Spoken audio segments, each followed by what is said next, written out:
السلام علیکم۔ ہماری بات کے ساتھ میں ہوں محمود عالم خالد۔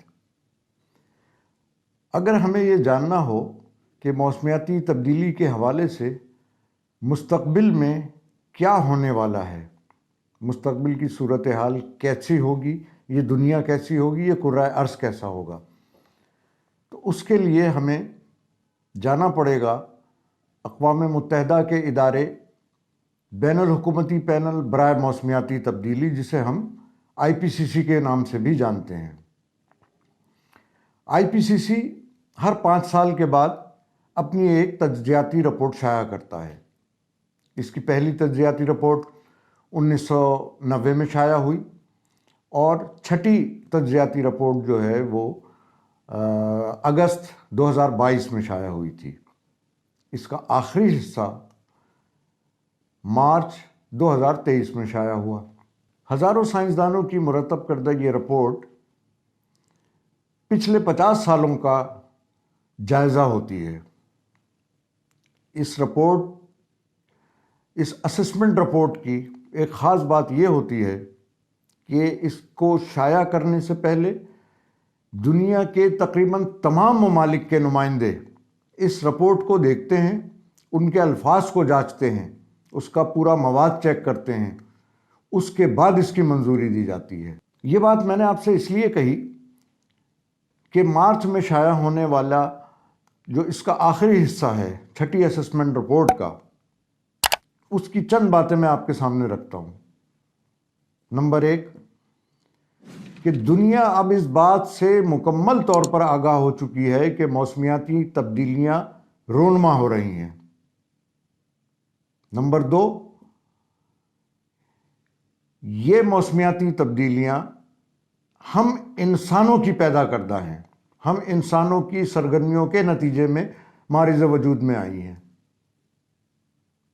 تیسری بات، اس کی بنیادی وجہ معدنی ایندھن کا استعمال، فوسل فیول بھی جسے ہم کہتے ہیں، اس کا استعمال ہے۔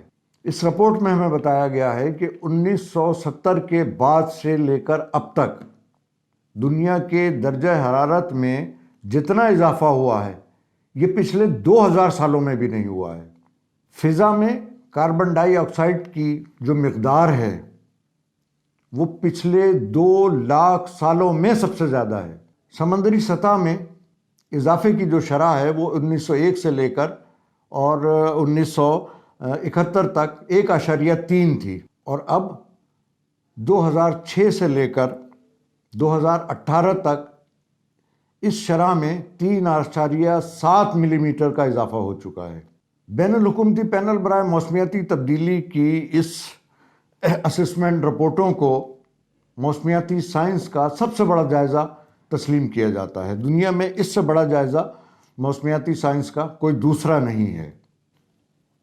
یہ تمہید میں نے اس لیے باندھی کہ دبئی میں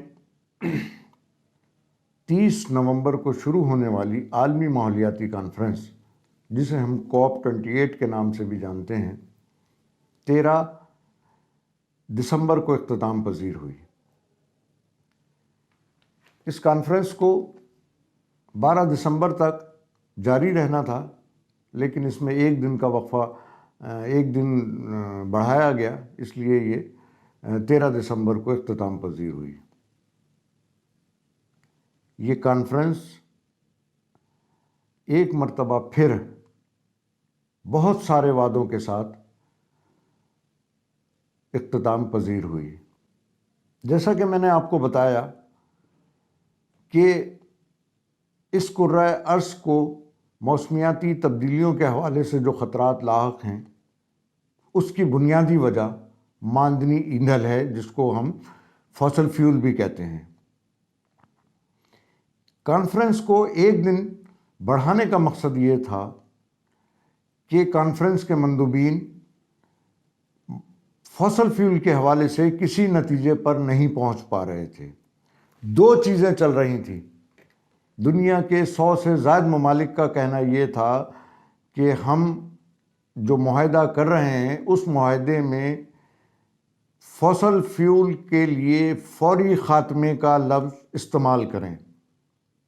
جبکہ اوپیک سمیت دنیا کے جو ترقی یافتہ ممالک ہیں ان کا موقف تھا کہ اس سلسلے کو بتدریج یا مرحلہ وار ختم کیا جائے۔ اس ایشو کے اوپر اس کانفرنس میں بہت زیادہ صورتحال خراب بھی ہوئی اور بہت زیادہ ہارڈ ٹاک بھی ہوئی، لیکن بالآخر فیصلہ یہ کیا گیا کہ فوسل فیول کو بتدریج ختم کیا جائے گا۔ لیکن ایک بات اس کانفرنس میں یہ ضرور طے ہوئی کہ کرۂ ارض کو سب سے بڑا خطرہ زہریلی گیسوں کے اخراج سے ہے، جو اس معدنی ایندھن یا فوسل فیول کو استعمال کرنے سے پیدا ہو رہی ہیں۔ گزشتہ 28 برس سے کوپ میں لڑی جانے والی یہ جنگ بنیادی طور پر دنیا کے ترقی یافتہ ممالک اور دنیا کے غریب اور ترقی پذیر ممالک کے درمیان ہے۔ دنیا کے ترقی یافتہ ممالک گزشتہ 28 سالوں سے اس کوپ کانفرنس میں فتح یاب ہوتے چلے آ رہے ہیں۔ گرین کلائمیٹ فنڈ ہو، لاس اینڈ ڈیمیج فنڈ ہو، یا پیرس کلائمیٹ ڈیل میں کیا جانے والا معاہدہ جس کے تحت کرۂ ارض کے درجہ حرارت کو 1.5 ڈگری تک رکھنا تھا، ان کے صرف اور صرف وعدے ہی سامنے آتے ہیں۔ اس کانفرنس میں بھی انہوں نے بہت سارے وعدے کیے ہیں۔ ترقی پذیر ممالک، چھوٹے جزائر پر مشتمل ممالک، غریب ممالک، وہ ان فیصلوں سے خوش نہیں ہیں، لیکن مجبوری ہے دنیا کی کہ وہ اس کانفرنس میں جو چیزیں بھی طے ہوں اس پر عمل درآمد کرنے کی کوشش کرے۔ اب میں آپ کو اس کانفرنس میں ہونے والے کچھ اہم فیصلے آپ کو بتانا چاہتا ہوں کہ وہ کیا ہوئے ہیں۔ گرین کلائمیٹ فنڈ میں وسائل کی کمی کو پورا کرنے کے لیے $3.5 ارب کے وعدے کیے گئے ہیں۔ وعدے ہی وعدے۔ کم ترین ترقی یافتہ ممالک اور موسمیاتی تبدیلی سے متعلق خصوصی فنڈ کے لیے $150 ملین سے زیادہ مالی وسائل فراہم کیے گئے ہیں، فراہم کرنے کے اعلانات کیے گئے ہیں۔ ورلڈ بینک کی جانب سے 2024 اور 2025 کے لیے موسمیات سے متعلق منصوبوں کی مالی معاونت کے لیے سالانہ $9 ارب کا اضافہ کیا گیا ہے۔ تقریباً 120 ممالک نے بڑھتے ہوئے موسمیاتی اثرات سے لوگوں کی صحت کو تحفظ دینے کے لیے اقدامات کی رفتار تیز کرنے کے لیے کوپ UAE اعلامیے پر برائے موسمیات و صحت کی منظوری دی۔ 130 سے زیادہ ممالک نے زراعت، خوراک، موسمیات پر کوپ 28 UAE اعلامیے پر دستخط کیے۔ 60 ممالک نے ماحول اور اشیاء کو ٹھنڈا رکھنے سے خارج ہونے والی گرین ہاؤس گیسوں میں فوری طور پر 68% کمی لانے کے معاہدے پر دستخط کیے۔ یہ بھی طے کیا گیا کہ موسمیاتی تبدیلی کے خلاف دنیا بھر میں دنیا کی جو حکومتیں ہیں وہ جو بھی اپنے منصوبے بنائیں گی وہ 2025 کی کوپ میں پیش کیے جائیں گے، اور یہ امید یہ کی جا رہی ہے کہ آئندہ 2025 میں جب یہ منصوبے پیش کیے جائیں گے تو اس میں بہت زیادہ اضافہ ہوگا، اور جس کی توقع جو ہے وہ دنیا کر رہی ہے۔ اگرچہ کوپ 28 کے اختتام پر اس کانفرنس میں جو معاہدے ہوئے، جن پر دستخط کیے گئے، اس پر ملے جلے جو جذبات ہیں وہ مندوبین کے وہ دیکھنے کو ملے، لیکن ہمیشہ کی طرح تیسری دنیا کے ترقی پذیر ممالک، چھوٹے جزائر اور غریب ممالک وہ اس کانفرنس کے اختتامی اعلامیے سے ناخوش نظر آئے۔ اس حوالے سے چھوٹے جزائر پر ممالک کا جو اتحاد ہے، ان کی جو سربراہ تھیں راسمسین، ان کا کہنا یہ تھا کہ ہم کس منہ سے اپنے ممالک واپس جائیں گے اور اپنے لوگوں کو یہ بتائیں گے کہ کوپ ہمارا تحفظ نہیں کر سکی۔